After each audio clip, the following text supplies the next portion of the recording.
Calling 509-276-2974. Edward Jones, member SIPC, with locations in Deer Park and Chewelah. This is KCHW 102.7.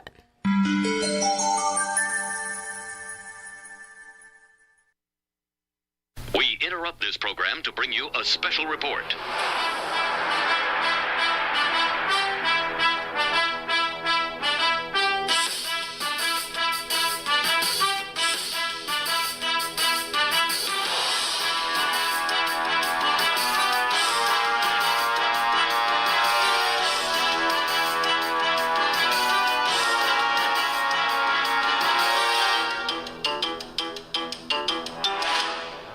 Good afternoon, everybody. We have a special show for you today for this month's About the Arts program, which happens the first Wednesday of every month, the day before the first Thursday Art Walk, and before these lovely artists sitting in front of me go do their art talk over the Courtside Brewery. So we have sitting in the studio today, myself, I am Chuck Ritchie. We have beside me Tim Nielsen from the Trails End Art Gallery. Let's keep going this direction. And I apologize, I'm terrible with names. So go ahead and say your name. Cindy Goldman. Cindy Goldman. Good. Theresa Henson. Teresa Henson. And of course, John Sebastian. John Sebastian. There we go. So raise your hand if you've been on the show before. Okay. So we got a couple new folks on the show that have never been with us. Welcome, you guys. Thank you. Yeah. So this month's Art Walk, man, there's a ton of artists out there this month, and you guys are doing the Cerulean show this month, right? The Cerulean 2. That's with a K. Cerulean. I am so sorry, Cerulean. Cerulean 2. I knew that. Nice. I think we did a murder mystery dinner last year, and I think we were pronouncing it wrong last year. So well, there is Cerulean. Is there? Yeah. But which one is the color blue?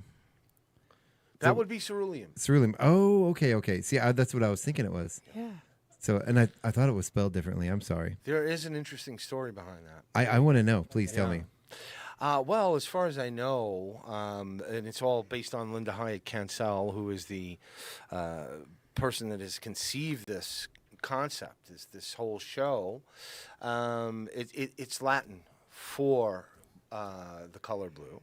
Okay. And it also leads into a number of mysterious metaphors. Ooh, I love mysterious metaphors. Spooky. I love it. What kind of metaphors? Don't hold back. Or would that be spoilers? Well, I would assume that based on what Linda's told me so far and what I could, remember, right, is that cerulean could be a manipulative tactic, right? Okay. It's a tactic, or it could be a flowing body of water. Here's where the metaphors come in, right? Okay. So it could be a flowing body of water. It could be a manipulative tactic to manipulate. Or it just might be a color. Yeah. As to maybe manipulate your medium that you're creating art with? A, or B, manipulate the viewer. There you go. Ooh. You see, I like that's that. where it gets spooky. And into making them think they see something they don't. You see that? I love that. Chuck, you're quick. Very fast. Other metaphors included heaven, sky, the sea, and it made me wonder which came first, the metaphor. I have a feeling that the color derives from the metaphor. That came first, but I don't know that for a fact. But well, I would ask you, Chuck, what does the color blue mean to you? The color blue, it can mean so many different things to me. It can, there's happiness. I think comes from a beautiful day with a bright blue sky and crystal clear blue water. Yeah. It can also obviously make you sad. And I think of a lot of times room colors, like the certain shade of blue can really bring down the mood in a room, but just a couple of tones off can really lighten the mood of an entire room, depending on the color blue you use. So it can mean a whole bunch of different things. Sure. Blue is a very versatile color. It sure is. Oh yeah. It's one of my favorite colors, literally. One of my favorites. Throughout my life, I've gone up and down with the color blue. Have you? Oh yeah. Whether I love it or not, and I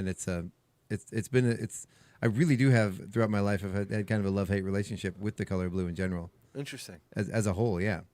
Kind of weird. I've gone through phases where I'm like, no, nothing blue. I don't want it. Well, you're not But wearing anything blue today. I'm wearing Joe. blue jeans. Oh, you are wearing. I okay. am. Well, there you go. I almost wore a blue undershirt today, but it was dirty, so I wore a black one. Okay. What does the color mean to you guys? I want to ask the same question. To me, it means many things, but I know what comes to my mind at the forefront is it's known as a spiritual color, and I am one of the sculptors in the show, and my interest as a sculptor and is just somebody who loves to touch things and fascinated by the earthiness of materials. And when I heard Linda's idea for this show, I sort of took it as a little bit of a conceptual challenge to incorporate blue into my work, which tends to be a lot of, just the raw color of materials like wood or clay or fibers and things like that. But it was really, I used it in my pieces as sort of an ideal of like controlling a shape. Like my piece sort of contrasts geometric circles, spheres with letting the clay really kind of show its rawness and its raw textures. And I think the blue, in a way, lightens it and then brings this element that invites maybe a little bit more of the spiritual aspects of the materials themselves, I hope. And I think, and at the same time, because I used this really light blue glaze, I felt there was a sense of play with it too, for me to bring a color like that to my own work, which is a lot about raw materials and rhythms and the materials themselves. But there was this playfulness I felt, and I'm curious, Cindy, like how did you receive that invitation for blue for your work in the marquetry? Marquetry, yeah. Well, I think that most recently, since I've been developing this process called transparence, which I learned in France about a year ago, I've been doing a lot of images that have skies or water in them. So for me, that was a perfect reflection for the color blue, because I also have a love-hate relationship with the color blue. I can't wear blue because my skin color is just, it makes me look sick. So I actually have a twin sister, and her color was, my mom dressed her all in blue and me in red. So, so I've always had this kind of weird identification or non-identification with the color blue until the last year. All of a sudden, I'm using a lot of dyed blue veneers, which I'm loving so much. I mean, everything from like midnight blues to very pale sky blues and even turquoises and blue greens and things like that. So it all fit pretty perfectly. I'm sorry. Can I get you to get a little close? I'm telling when I say these mics, you gotta get close to these things. Yeah, sorry about that. That's all right. But I love that you agree with me on the love-hate relationship, and I do think blue is a very emotional color. I think it's the most emotional color. Of course, it is one of the ones most commonly associated directly with emotion. In fact, sadness is. Yeah. They don't call it feeling blue for nothing. Right. Feeling red or feeling blue. Right. Yeah. You don't say, "Oh, I'm feeling purple today," although that really would make a lot of sense. That's like sad mad, right? Purple, because again, depending on the shade of purple, which is my favorite color. But Well, I could see that on the painting outside. yeah, you like that, Yeah, I mean the gall. No, I'm just kidding. right? Exactly. That's what we're going for. Yeah, okay. We're going for if a few pearls get clutched along the way. Okay. We are perfectly happy with that. Good work. Thank you. Yeah. Wait till you see what we're going to put on top of the purple. Oh, baby. Oh yeah, it's gonna be a lot of fun actually. Nice. It's gonna be super fun and silly, but yeah. So yeah, tell us. So John, we've known a lot of your work. So you're primarily a painter. What are you going to be entering into this art show this month? Well, I've been doing two things my whole life: painting and writing, and I've been doing that my whole life. Yeah. It's just instinctive. So while I'm painting, I'm telling a story. I mean, I think that's what it's all about, right? We're telling stories, right? You're telling a story. through, in this particular case, a radio station. Yeah. Right, and you're broadcasting a message. By the way, what is that message? You know, our message right now is to, I guess, help support the arts and help support artists, and really kind of tell people that this is indeed an area for creatives and for people to express themselves. I'm going to give you applause for that one, man. Let's Oh, get thank some you. applause for that. Thank you, guys. Yeah, no, and you do a great job, Chuck. Thanks, man. You know, for real. So, what I'm bringing to the show is a representation of how I felt over the past 6 months. Everybody feels some kind of pain at some point in their life. Pain, right? Right. And pain can lead itself into metaphors. Right, I have a bad back, which I have had over the course of my life, but not all the time. Right. So I want to represent that, and she comes up with the show. Linda Hyatt Cancel says, "Hey, listen, John, I want you to paint about your feelings about blue." Yeah. So the name of my paintings actually are Black and Blue. Dealing with some pain. But, once again, metaphors have always been important to me and fun to work with. So that's what I'm painting, and that's what I'm sending out as a message, as a story. That even in darker times, there's always something light, and that's what I see in blue. Blue is the light, right? I can see that. I can see that. Because even when it's dark, it's going to lighten up someday. Right? Yeah, I like that. Cool. I like that. So even the dark blues, even the dark times lead to the possibilities. Right. I love that. Yeah. I love that. So Theresa, what tell us what you're going to be bringing to the show. I have 4 ceramic pieces in the show, and that's called Blue Joy, because I think as I was working with those spheres, like I said, and then the just raw sort of pulled apart clay forms that are kind of holding them up. I sort of had this feeling of like bubbles and an effervescence, like joyfulness, and it's great to have friends who are painters, because they do a show and they invite us sculptors in and say you could take the space and we'll have the walls. So very grateful to be here. And I was also really grateful and excited to see Tim's jewelry, which highlights turquoise, and which is this radiant, incredible blue that comes from the earth. And when I saw that this morning, I know that I thought that really provided a profound dimension to the show, that is a reflection on blue. Yeah, I was going to talk to Tim about that, because usually, Tim, you don't feature your art in the shows, and everybody's really excited to actually have you feature some of your work this time. Well, I was invited by Linda. That's fantastic. To ask, would you want to do something for the show? And we also have Dave Anderson and Red Burnell. Yeah. And so got a couple locals here, and then plus Dave just got in from Portland today. But, my take when Linda described the show to me and just told me about you all, I immediately went to, I think turquoise is my favorite color. I'm definitely a blue, I wear all kinds of color, but I have an affinity for that color. I really, even though most of my jewelry is fine jewelry, I do love working with like a cashmere blue sapphire or blue zircon, which is a faceted, clear kind of turquoise colored stone. Yeah.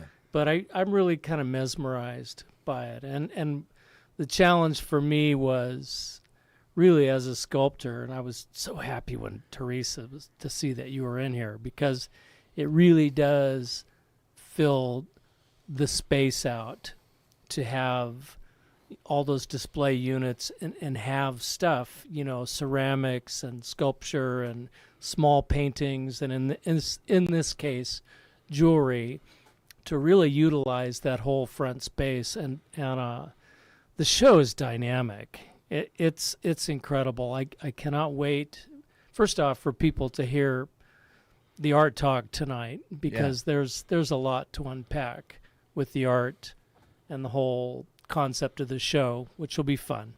But anyway, getting back to it, it was really fun to. I just decided I want to know if I can carve turquoise. So I did a couple carved pieces, and I was really happy with how they turned out. And of course, I mean, in art school, I really was into doing bronze work and relief sculpture, and then jewelry too came after that. But it's nice to package it, I guess, for lack of a better word, to really take that and then see it presented. I think I've got 8 pieces in the show, Right. but all aggregated in this little glass cube. It's kind of fun. It's impactful, but it's really nice, sitting next to Red's ceramic pieces with these off the charts glazes and things, and then your eye just wanders throughout this whole show, to the walls, to the center, to the walls, everything. It's a beautiful show, and thank you, Linda, for inviting me. And really, Linda spearheaded this show. And I think you came to me maybe the beginning of last summer. It's clearly she had thought about it prior to that, but we had a full year to put this together, or for her to basically put it together, for me to fill the space in the gallery. And so it's exciting. That's fantastic. So, Sadie, what are you going to be bringing to the show? I have 7 or 8 pieces, I think. Right? Is it more? Well, Tim knows, because Tim's counting. Tim hung everything. so Tim knows. He's running out of fingers. Well, some of the pieces are representational images and some are abstract. And for me, the abstract pieces, this is the first time ever in my life that I'm really even attempting to do abstract pieces, because I'm usually kind of really buttoned down in my approach to, I was a graphic designer for 40 years in advertising, and then was designing and building furniture, and all of those things have to be really tight tolerance, and when you're doing joinery or whatever it is that in my previous career. But when I started doing marquetry, that also was very tightly put together, and edges have to meet a certain way, and in order for it to work. So for me to attempt to do these abstract pieces is really taking me out of my comfort zone and forcing me to work a lot more loosely. So where if I'm doing a landscape, for instance, I plan it out far in advance to know what the veneers are that I'm going to be using and how everything's laid out, and I do drawings, and as I'm working, I know exactly what's going down next. But when I do something that's an abstract, I'll just put down a layer of veneer in the background, and then just kind of open up all my drawers, or I have hanging racks of veneer, whatever, and I'll just see whatever just strikes me, and then I'll start cutting shapes and putting them down, and it just kind of happens. So I don't plan those, and it's been a lot of fun for the first time ever to work so much more loosely, and I'm really enjoying that. And I like the other pieces as well, don't get me wrong on that, but I love that at this point in my life I'm pushing myself out of my comfort zone and doing something a lot freer. Now explain to the listeners, what is marquetry? Wood marquetry is the art that started in ancient Egypt and then got into Europe, France, and Italy specifically in the 16th, 17th centuries, and then they were doing that in furniture. So it was inlaying wood, and that was called intarsia, actually. When it's done with a thinner veneer, they call it marquetry, so I'm basically making paintings with wood. Nice. Yeah, and I'm looking at the image on the poster of your work, and it's absolutely gorgeous. So is it actually paint on wood? No paint. No paint. It's either natural or dyed wood veneer. Oh, okay. And it almost looks like I'm seeing almost like sort of a organic sort of mossy almost shades. What is the technique behind that? Well, that's the natural veneer. It's a dyed green burl, and I think that's a maple burl in that one. So I have, if you saw the veneers that I have, they're just so stunningly beautiful. Yeah. And in fact, I'll tell you a little secret that my good friend who taught me marquetry always laughs at this. That Don't tell anybody. when I People out there listening. well, yeah, that's okay. He laughs at me because I've been working, and the woods are unfinished, obviously, when I'm putting things together. But I'm used to looking at them in that unfinished state, and then when I spray the finish on, the textures and the color and the richness of those woods just kind of explode into life, and every time I burst out into tears. Oh, wow. It's like I can't hold all that beauty in my body, and it makes me cry, because why did the Creator put the beautiful part of the tree on the inside? Right. That's what I want to know. So we can explore it later. Yeah, exactly. So we have something to discover. Yeah. So that's my confession. So your work really it screams to me something that, I mean, it's beautiful on the poster, but it really screams to me like something that you really have to see in person. They do look very fully, different to fully understand. Yes. Yeah. Yeah. And so Theresa too, your work, I through the poster, I want to reach through the poster and I want to touch it. Good for you. And it looks very, textual. Textual, is that right? Textural. I can't even say the words right now. But so you talk a little bit about spheres. So are these different pieces that you then inserted into the clay? What's your process here? Well, first of all, I love that you feel the invitation to touch the work. That's probably one of my most common questions with my work, is people ask if they can touch it. Yeah. And then I also do some wood carving, and generally people always ask how long that took. I don't know if you get that a lot too, with the All the time. time intensive Yeah. stuff. I think I love sculpture because I love touching things. It's all about, I was that kid in the grocery store putting my hands in those bulk bins of beans. Oh yeah. And then it was all fun until I put one up my nose, and my dad had to rescue me. But there.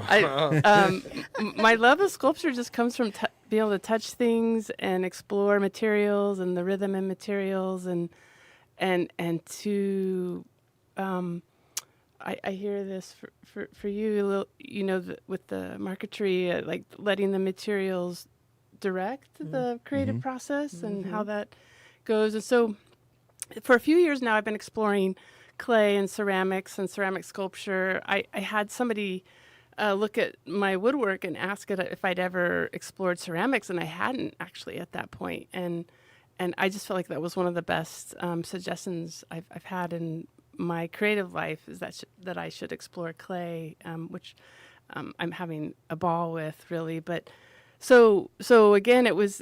I think in many ways, even a few years into it, I'm just still exploring the way the clay pulls apart, the way it holds up, what the grog does in various levels in the clay body, and just how to, it's just all discovery still at this point. But then, of course, you can glaze it and put color on it, which, Linda inspired, with the blue. But yeah, those pieces are me just kind of building up these kind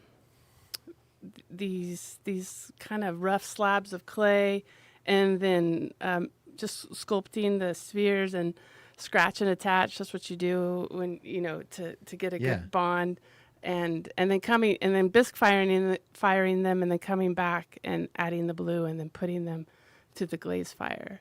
And so, it was the spheres, and then the rough parts were all sort of built together. Okay. Like I said, I want to touch it. I want to flip it over. I want to look at it from all the angles. I want to look underneath and see what's in the nooks and crannies.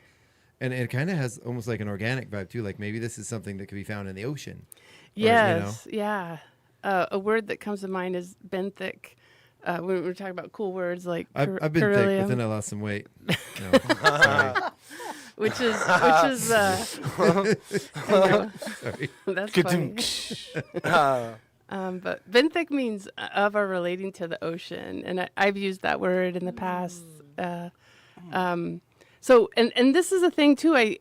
In my own discovery of forms, like in trying to be as faithful as I can to the materials in my own process of discovering the materials, I feel like it often has come up looking like ocean life or things in microbiology. There's actually resonance of forms between like microbiology and physiology and ocean life, and it's a beautiful contemplation to think about how nature replicates forms for the proliferation of life. Yeah. Yeah. I love that you're able to actually come up with the proper term for that. So thank you. I appreciate it. I'll remember that forever now. Was that B or V? Like B as in boy or V as in benthic? Like B as in boy. Benthic. Okay. Yeah. Again, benthic. So John, I've known you for a while. Yes. I consider us good friends. Yes. I absolutely. love you really truly are one of my favorite artists. Thank you. But I do want to know the question I think that's on a lot of people's minds when they look at your painting, and I think take this as a good thing because I want to join you there. What's going on up there, man? Well, escapism. I want to be on the journey with you. Well, come on, man. Let's go. Everybody's welcome. It's not just me. Well, not just me traveling. You guys are all part of it. Everybody is. And I welcome all of you to come because it is a good place. Yeah, absolutely. It's a good place to be. It represents a moment, right? A special moment. Painting for me is a special place. Yeah. So whether it's representing an image or representing an idea, it's a place that I feel happy to be in. And I hope that others, find, and I often find that many people have a lot of different takes on what I'm doing. One of my friends on Facebook, she's like, "Oh, you're in love now, and you're painting with lots of color. I'm so happy to see that." I said, "Well, there's beauty in the darkness too, Sandy." Her name is Sandy. I said, "There's beauty in the darkness too." She's like, "Oh, oh yeah, yeah." She's a photographer, so she's out in Alaska now taking pictures of grizzly bears and stuff. So nice. But I think for me, it's representing how I feel at that moment, and that's gratifying. It makes me feel really good. Yeah. And I think that we all need to feel that, especially at moments where you're not feeling so good. Oh yeah. You know what I mean? And I do love a lot of your work. It does take you through a journey. Right. I've seen some of your work wherever depending on where you look on the page kind of changes how you feel. Yeah. And I think that's one thing you're very, very prolific at. One thing you're very effective at is you can have a single piece of artwork that evokes a whole bunch of different feelings. Well, that's really nice of you to say. And oftentimes in a very fun way. I mean, to really, like I said, there was a show last year, I think during Winterfest, when you had it was sort of the map. I forget exactly. Maps. Maps. Yeah. There were people standing there the entire show just looking at everything in that map. And of course, as Red said to me, "Chuck, that's not a foxtail." So you get some good fun sort of Easter eggs in some of your work too, which is fun to find. Yeah, a lot of people they have their own translations, Yeah. which is fun. Yeah. Because it's not what I was intending, but hey, it's all good, right? Oh, I mean, absolutely. as soon as I hear that, I feel like I've accomplished something.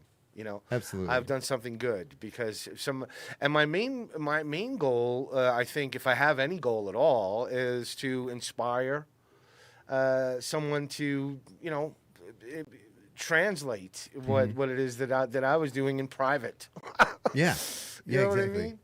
Of course, one of my other favorite artists is sitting behind me, and I am having a really hard time not asking her questions. I know. Yes, why don't But- you, Linda, come? but- Can but we she's- ask her a quick question? Because Yes. Linda, please come here for 1 second. Just You for- don't have to if you don't want to, but quick I would second. happily have you up here, Linda. She's With saving her- her powder for tonight. Yeah, Our she's- talented but it's curator. important to talk to her because this concept Ceruleum is hers, Yeah. right? Absolutely. So yeah, We can. I'm just trying to see if maybe mid-show I have an extra cable here, but I don't think I have the other end ready to go over here. That's okay. Hi, Hi, Chuck. Linda. How are you? Oh, get that microphone like right up there. There It's you go. so good to see you. It's good to see you too, Linda. I'm so glad you're here. Injured arm and all. I can still talk. Right. I was going to say, and about you guys being my you guys are partners in crime, of course. Yes. You and John. yep. As I like to say. Or Yep. I guess you probably hear that a lot. So welcome, and you have work in the show as well. Yes. Yes. So tell us a little bit about your medium. I know you do primarily a paint, and is it oil paints that you use? Yes. Yeah. All oils. Yes.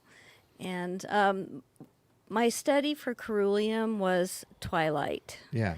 How it reveals, how it conceals, the mystery of it. I also have a difficult relationship with blue, Yeah. and I appreciate it as it is included in green and lavender, which are my favorite colors. Right. So, What- so I guess it's kind of a search for blue to Yeah. understand it.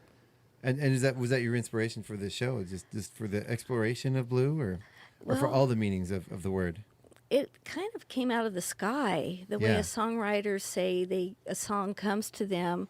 I wondered if we were going to have a sixth show together, and the word blue immediately came to me. And I thought, well, that's not my favorite color, but it's coming to me. And I did the study of, the Latin term and also the history of the color, which is fascinating. Yeah. Oh, yeah. Matt. So what is some of the history of blue? Because I know a lot of the colors have, that's why royals were associated with purple back in the day, because it was such a rare color. And it was only the wealthiest people could afford anything dyed purple. So where does the origins of blue, especially in art, come from? Well, lapis, woad, gemstones.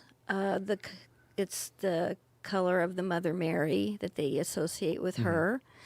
And then it goes into DNA sequencing, holograms, lasers, hex codes for printing. The history is just amazing. Oh, yeah. So it's kind of a journey of blue. Outstanding. Oh, man, I love that. So I'm sorry. It's, sometimes I get so involved in what people are saying, I forget to think about what to ask next.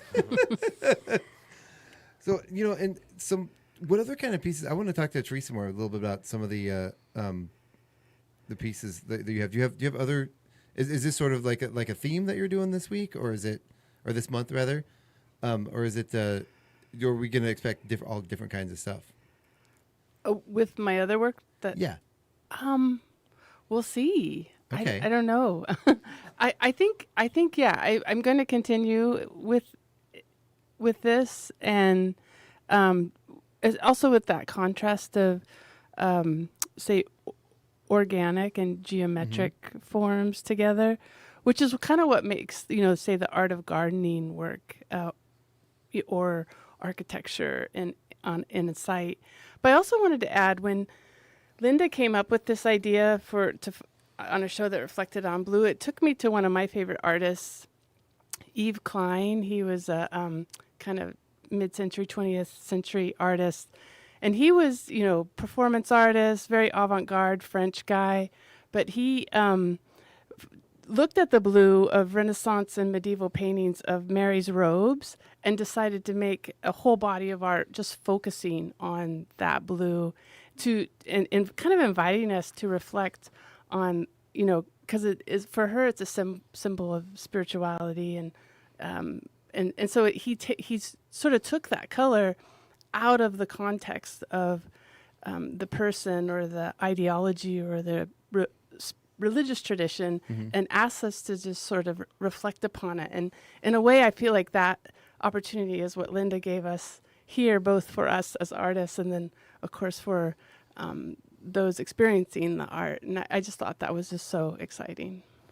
Wow. Do you have a podcast, Theresa? No, 'Cause but, I would listen to it. but Me too. if you give me a chance to talk about art, I'm gonna probably talk your head off, which is Right? pretty good for an introvert, I think. Outstanding. I love it.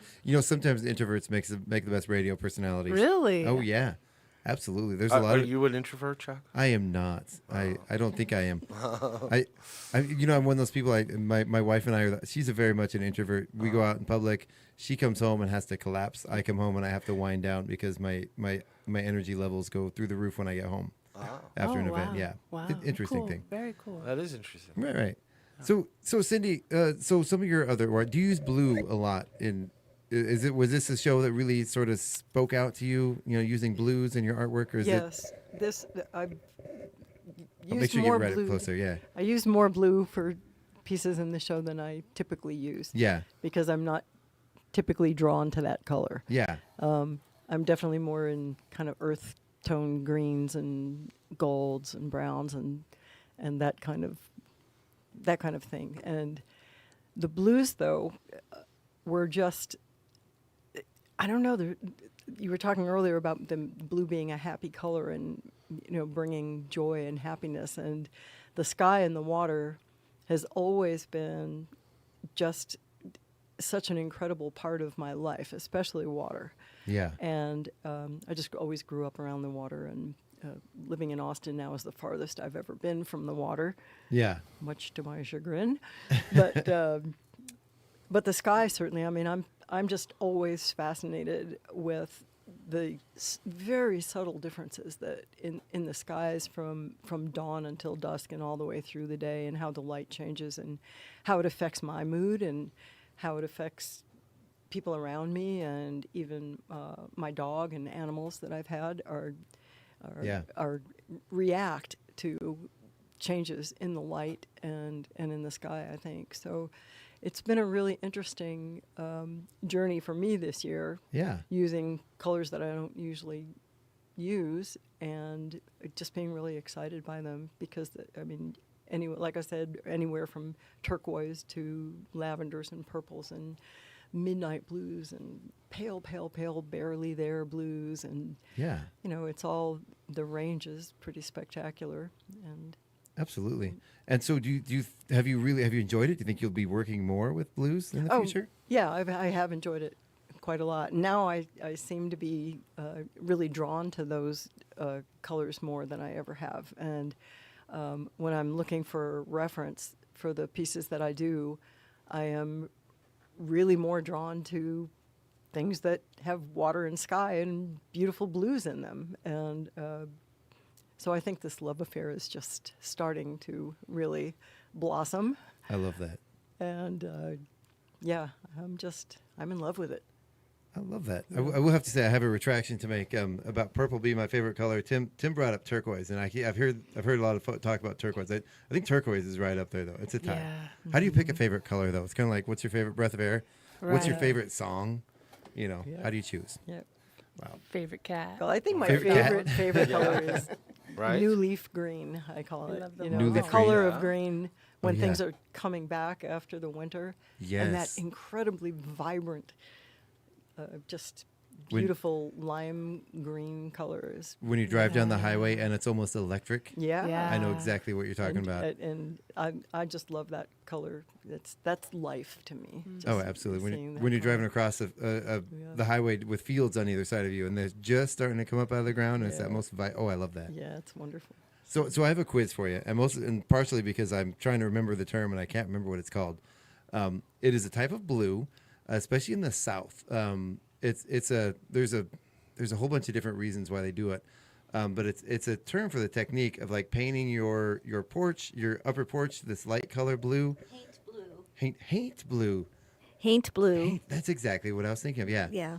So do you know anything about that? They paint the porch ceilings blue to keep out the spirits, the bad spirits. Okay. I often associate them on southern porches with the outdoor ceiling fans that are drooped from the heat and the humidity. Exactly. Wow.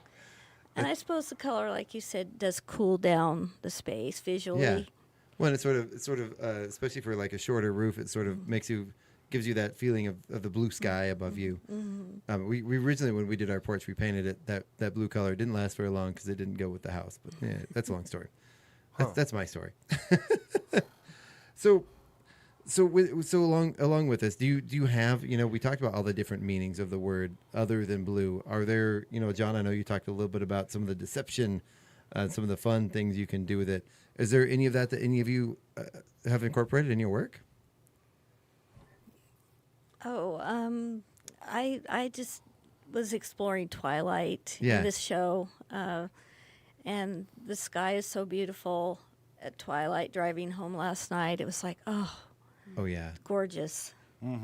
absolutely. It's a beautiful day today, and if you had a chance to take a look above at the skies, it's wow. Oh yeah, Just incredible, and then you have these wonderful cumulus clouds that are, accentuate the background color, and it's a background color.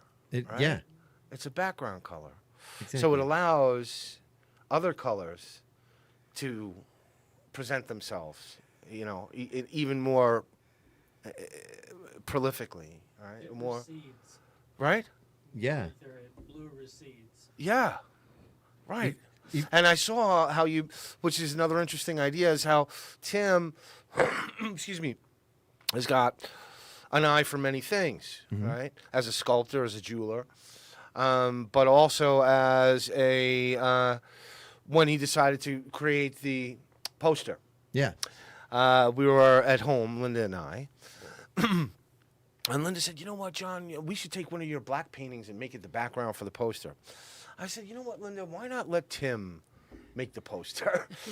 You make the paintings, let Tim make the poster, right?" And of course, one of the things that I also mentioned was that, I would think that Tim might choose, because there was another blue sky, it was the daytime. Yeah. Tim might choose that, and boom. Take a look at, but the another interesting idea is the color blue he chose.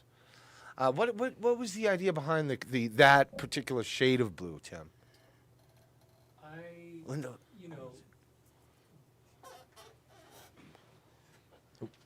Tim. Yeah. Tim stepping up to the mic. Yeah. Well, Thank you, Linda. in researching Cerulean, and then also kind of looking at its variant, or that came after it, cerulean, which was the blue. And I found it a couple times where it said it's a blue tone with a little green in it, and it just made me think of turquoise but so the color I picked, I put it on the scale digitally, and I moved it in and around a little bit of green, and black, and it's really fun. You can sit there on the background and just, there's infinite varieties of color that you can move with. But when I got to that was my favorite. Huh. And I wanted it slightly shaded too. I want the color saturation, but I didn't want it to dominate the art that's in front of it. So to me, it recedes, and even the font, I gave a little bit of cast of that color to knock down the white. I didn't want white. I wanted a tinted version of, or I guess a shaded version of white, but with a hint of that color to relate. But Yeah. I think it really represents well. It really does. translates well. Yeah. Absolutely. And but then I was pretty literal on it, I mean, this is my take on that, you Right know. on. But I liked the fact, reading about it, Yeah. and that's why it made me wonder. Okay, did the metaphor precede the color? Or I mean, as a Cerulean, as you read what it represents, and there's a lot of natural wonder stuff, Sure. sky, sea, but at the same time, moving water. So that's kind of I thought, ooh, so that kind of gave me an idea for a piece that I did in the show, or heaven and sky. So heaven, I kind of, based on a piece I had done earlier a while back, I kind of did this mother and child thing as an extension of that. When we see mother and child, we kind of have this, it's like heavenly thing. You know, there's some archetypal and deeper stuff going on there. So I kind of went that way with it. But that, to me, is what's really fun about this show, is all the individual takes on it, and everyone's individual narrative and journey just makes this show a powerhouse show. And I am grateful, Cindy, for coming up from Austin for this. And also, I would say that Linda, she'll probably talk about this tonight, I'm hoping, but the Dahlman Barn, you know, and I think that's where I first saw your work, a show that we went to there, must have been 3 years ago. And what a great space. And it's kind of like that place, I feel kind of like when you come into Chihuahua and step into this gallery. It's like, really? Here? You know?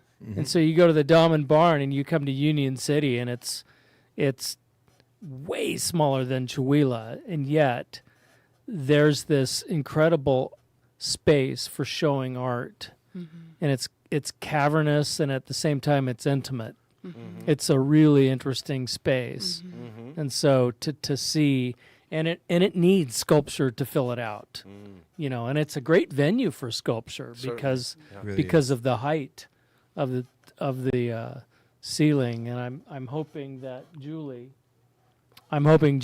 from the Dahlman Barn makes it tonight, because I look at our gallery too and I wonder, wow, some of these people here should be showing there.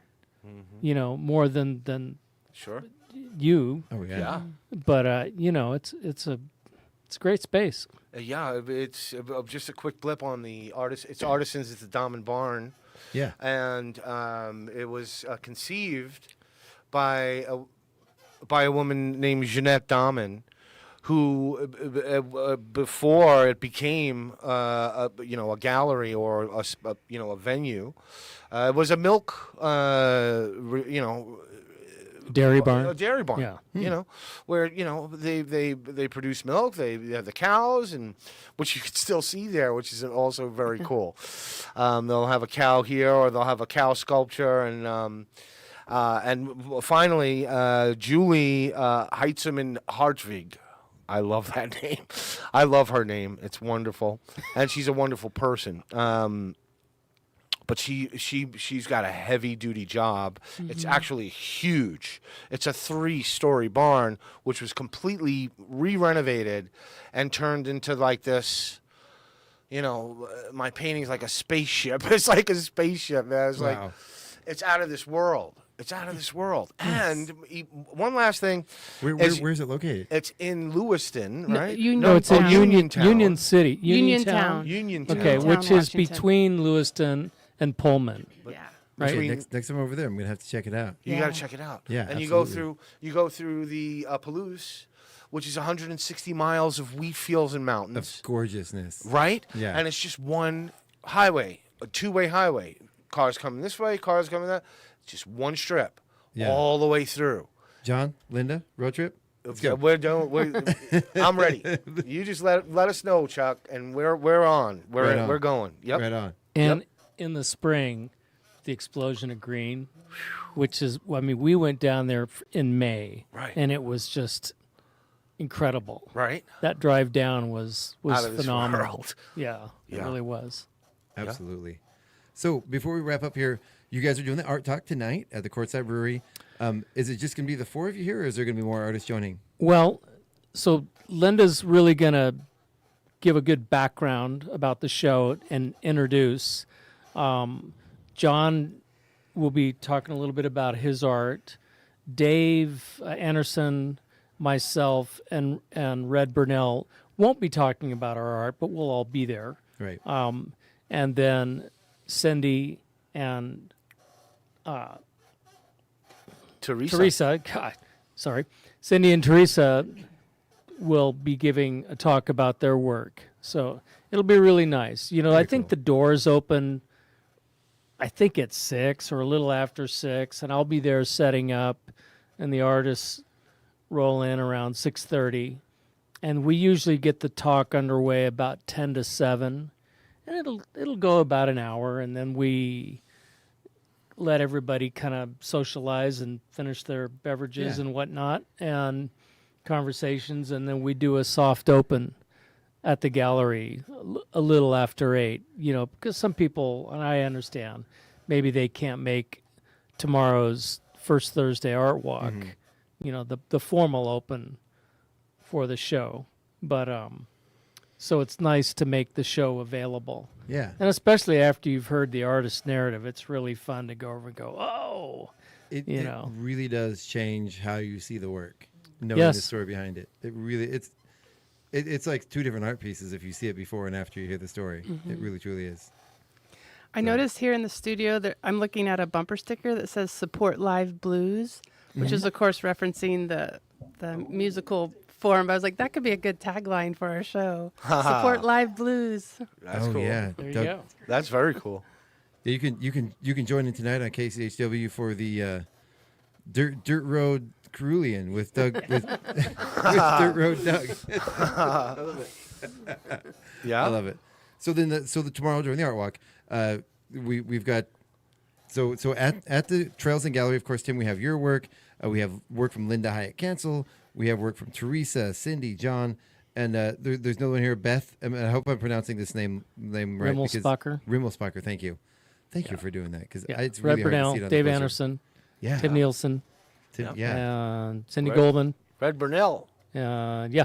Red, of course. And Everybody knows then Red. Marilyn Wilson will be at the brewery. Nice. Okay. And Columbia Creamery, along with Chris Davis and one other artist, and it's eluding me right now, will be at the Spotlight Gallery, which is the pop-up gallery that's at the Huff Center. Huff Center. And then Trish Taylor will be at the Yale Press. Nice. In the other room, I have a new neon Spotlight Gallery sign that needs to be hung up. Ooh. Yeah. So fancy. I love neon. Right? Yeah, Well, I think it's- I'd like to work in neon at some point. It's not I true think I'd neon. like you to work in neon. This is Yeah. Go do it. neon-esque LED lights, but still, close enough. It gets So- the idea across. Don't want to burst your bubble or your surprise, but Uh-oh.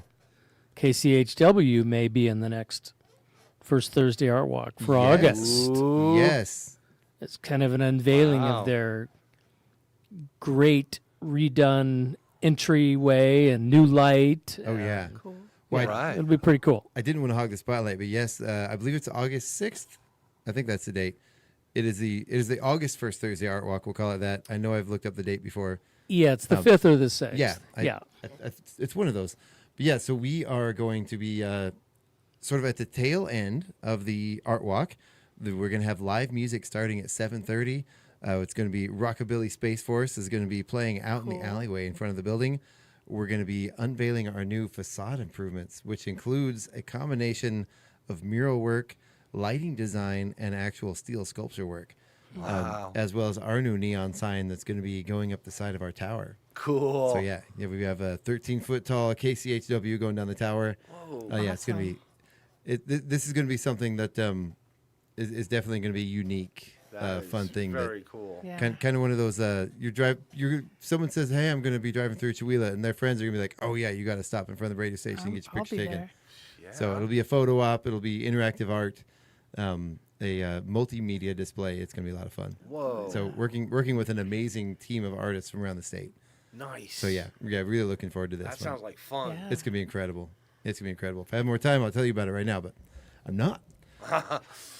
All right. So with that said, we got to get going. I've got a meeting to get to, and you guys have an art talk to get to. So I want to thank you guys so much. And I do have a quick little note here. Unfortunately, the Facebook feed, it got started a little bit late. The YouTube feed, what I'm going to do is I'm going to repost that YouTube feed later, and I will tag all you guys in it, or everybody that I can find you on Facebook. I'll tag you guys in that and repost the Facebook feed as well. Most of the Facebook feed got started. There's an extra little time where I have to go back to the Facebook menu and start something else that sometimes I forget to. I get caught up in the excitement. But I will be posting that entire YouTube feed Thank or you you. can switch over to YouTube. It's KCHW Tube, and watch the whole thing there as well. So. Thanks for having us. No problem. I want to thank you guys so much. And of course, tune in tonight on KCHW from 6 to 8 p.m. for the Northern Beat with Craig McQueen.